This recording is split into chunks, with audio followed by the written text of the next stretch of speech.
여러분 안녕하십니까? 오늘 또 참으로 좋은 날입니다. 하나님께서 여러분 마음속에 거룩함을 주시기 바랍니다. 저는 오늘 마태복음 6장 7절로 13절의 말씀을 가지고 기도의 몇 가지 요소란 제목으로 은혜를 나누고자 합니다. 기도란 일종의 대화입니다. 그런데 기도는 인간을 향한 대화가 아니라 하나님께 대한 대화이기 때문에 힘이 듭니다. 이러므로 사람들 앞에서는 말을 유창하게 잘하는 사람도 갑자기 하나님 앞에서 기도해 보라고 하면 당황하며 기도를 잘못하는 경우를 우리는 가끔 보는 것입니다. 그런데 하나님께서는 우리 그리스도인들에게 쉬지 말고 기도하라고 말씀하셨습니다. 우리는 언제 어디서나 기도하는 마음으로 살아야 할 것이며 항상 기도할 수 있어야 합니다.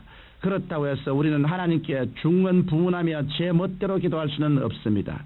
우리가 전지전능 무소부지하신 하나님께 나아가 기도드릴 때는 기도의 요소를 알아야 하나님께서 원하시는 기도를 드릴 수 있는 것입니다.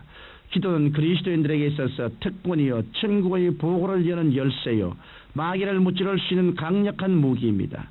하나님께서는 우리의 기도를 통하여 역사하시는 것입니다. 이러므로 저는 오늘 기도할 때마다 꼭 들어야 할 몇 가지 요소에 대해 말씀드리므로 여러분 모두가 위대한 기도의 사람이 될 수 있도록 도와드리고자 합니다. 첫째로 우리는 기도할 때 하나님을 찬양해야 합니다. 성경 시편 22편 3절에는 이스라엘의 찬송 중에 거하시는 주여 주는 거룩하신 이라고 말씀하고 있습니다. 하나님께서는 찬양을 향기로 삼으시고 그 찬송 중에 거하시는 분이십니다. 이 때문에 우리가 하나님의 임재를 체험하기 위해서는 하나님께 찬양해야 하는 것입니다. 우리가 하나님을 찬양할 때는 먼저 만유의 창조주 되신 하나님을 찬양해야 합니다. 하나님께서는 우주 만물을 창조하셨습니다. 은구슬 금구슬을 뿌려놓은 것 같은 밤하늘의 별들, 푸른 산과 계곡, 넓은 들과 망망대해, 아름다운 꽃과 풍성한 곡식 및 과일, 이 모든 것은 하나님의 위대한 솜씨입니다. 이러므로 피조물인 우리는 먼저 창조주 되신 하나님의 은혜를 감사하며 찬양해야 하는 것입니다. 나아가서 우리는 우리를 구원해 주신 하나님의 그 사랑을 찬양해야 합니다. 죄를 짓고 멸망할 수밖에 없는 우리를 구원하시기 위해 독생자 예수 그리스도를 이 땅에 보내시고 십자가에서 죽게 하신 하나님의 사랑을 깊이 찬양해야 하는 것입니다. 또한 우리는 항상 우리를 돌보아 주시는 아버지 하나님의 그 자애로우심을 찬양해야 합니다. 창조주요 구속주이신 하나님께서는 바로 우리들의 좋으신 아버지가 되십니다. 이러므로 우리는 우리의 아버지 하나님의 그 모든 자애로우심에 감사하며 찬양해야 하는 것입니다. 이와 같이 우리가 하나님의 그 위대한 창조와 그 사랑의 구속과 아버지 되신 하나님의 자애로우심을 찬양할 때 하나님께서는 우리 가운데 임재하셔서 우리의 기도를 들으시고 마음의 소원을 이루어 주시는 것입니다. 둘째로 우리는 기도할 때 회개의 기도를 해야 합니다.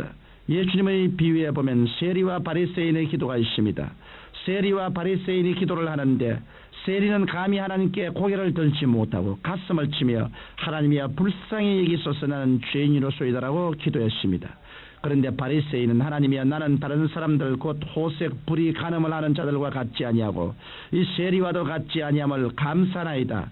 나는 일에 2번씩 금식하고 또 소득의 11조를 드리나이다라고 기도했던 것입니다. 예수님께서는 이 비유 끝에 세리는 바리새인보다 이롭다 하심을 받고 성전을 내려갔느니라고 말씀하셨습니다.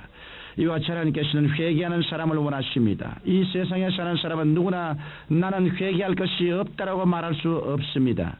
이 세상에 행함으로 이롭다함을 받을 사람은 하나도 없는 것입니다. 그 때문에 우리는 하나님 앞에 설 때마다 회개해야 합니다. 성경은 만일 우리가 우리 죄를 자백하면 저는 미쁘시고 이로우사 우리 죄를 사하시며 모든 불의에서 우리를 깨끗게 하실 것이라고 말씀하셨습니다.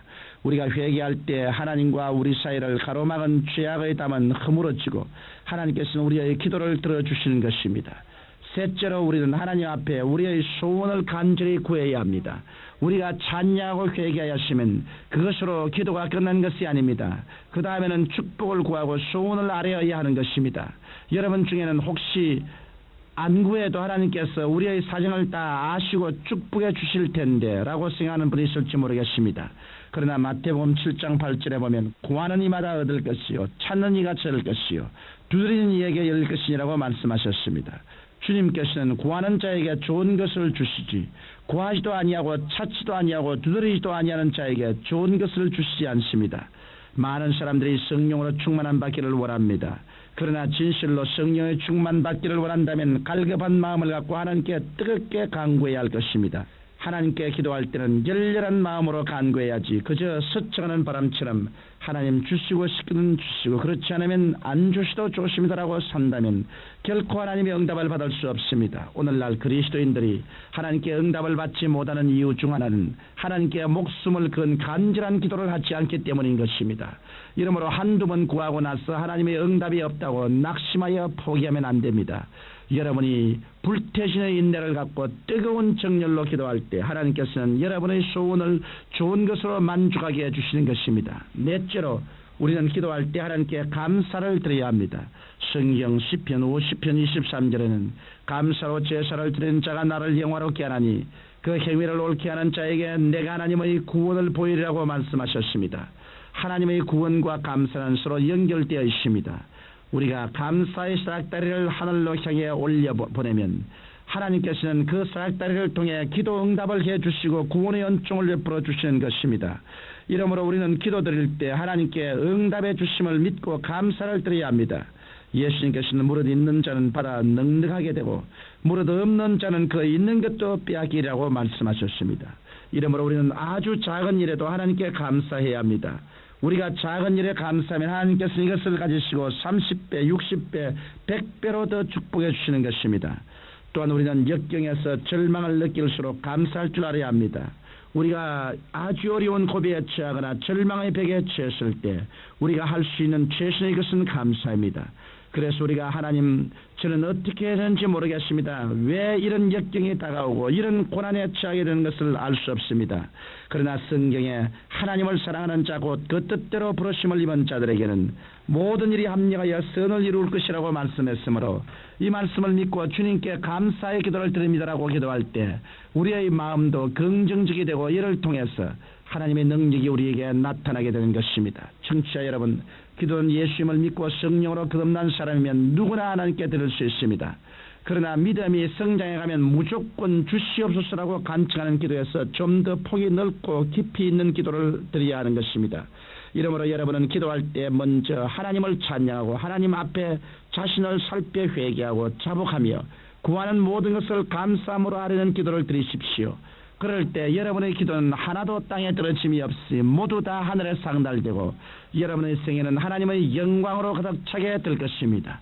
사랑하신 아버지 하나님, 우리 모두 다 뜨겁고 열렬하게 기도하고 그로 말미암아 자기가 변화받고 이웃을 변화시키는 놀라운 은총을 누리게 하여 주옵소서. 예수님 이름으로 기도합니다. 아멘.